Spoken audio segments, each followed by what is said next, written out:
I'd grown up on Newfoundland music, so I knew it was amazing, and it's this unique, incredible, life-affirming music, and it's also, music is in the DNA of the people of Newfoundland, so it feels you have to tell it musically because that's how they responded on 9/11. They entertained people with their instruments, and it became a way. So it was so clear that this is music that brings people together, and that was the story that we're telling. I was looking at the internet and looking at things about Gander, and I saw this article about how David Hein and Irene Sankoff had written a musical about it, and I thought, oh, that's nice.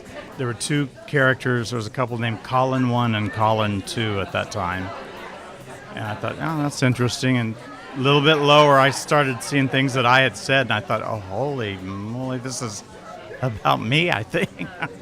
So I contacted Cesar Samayoa, the man who originated the role on Broadway, and said, I think you're playing me in a musical, and he got right back to me and put me in touch with the producers and the writers, and went on from there. And I was certain it was going to come to Broadway as soon as I saw it. You have to remember, when we met David and Irene, it was 10 years after 9/11. They had come to town. They were interviewing people and saying, we're going to write a musical. And we're all like, okay, sure, all right, you do that. We'll tell you our story. We don't know where this is going to go. And to be here in London now, after the fact, and just watching this beautiful, beautiful musical tell the story of how people should treat each other. And to be here overseas for us, to be part of it, it's surreal. It's unbelievable. We've seen a lot of documentaries. We've seen, and we've read all the transcripts from the interviews that David and Irene did on the 10th anniversary, and it could be terrifying to do this, but it's not, because we want to tell the story. It just makes it so much easier when the story is one that you really want people to know and you really want people to hear. I feel completely honoured, completely overwhelmed and humbled by the whole thing. And every day you always strive for that perfect performance, which the elusive perfect performance. But with this show, the need to tell it right is stronger. Then you really want to tell it truthfully and honestly, to make sure that people know what happened, to make sure they understand exactly what these wonderful people did. At the time, it was pretty remarkable to see what we were doing, but we were all in our own little bubble. I had no concept of how many people were in Gander or how many other places were doing this. We had 770 people at Gander Academy. We had 4 flights. They stayed for 4 days.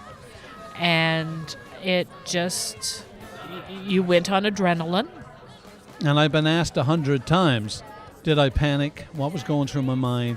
And I tell everybody, that when I looked towards the town of Gander, and I looked towards, I knew that the people of this town would stand up, would step up. And it's the same thing with the other communities. I knew I know my people. I know Newfoundland and Labrador, and I knew in my heart of hearts there was no panic, there was no nothing, because I knew they were going to be taken care of. I feel very honoured to be given the chance to tell this story. It is difficult sometimes, but you've got to remember that it's a story that I'm telling, and I try and do it justice, and something wonderful came out of it as well. So that gives me comfort. Yeah.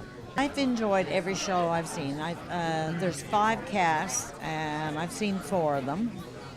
Australia I will see in July. But like a lot of people have often asked, which one do you like the best? I said, I can't pick and choose. They're all good. They're all good. And every cast is another member of our family. Every one of them another member of our family. And they're all so beautiful.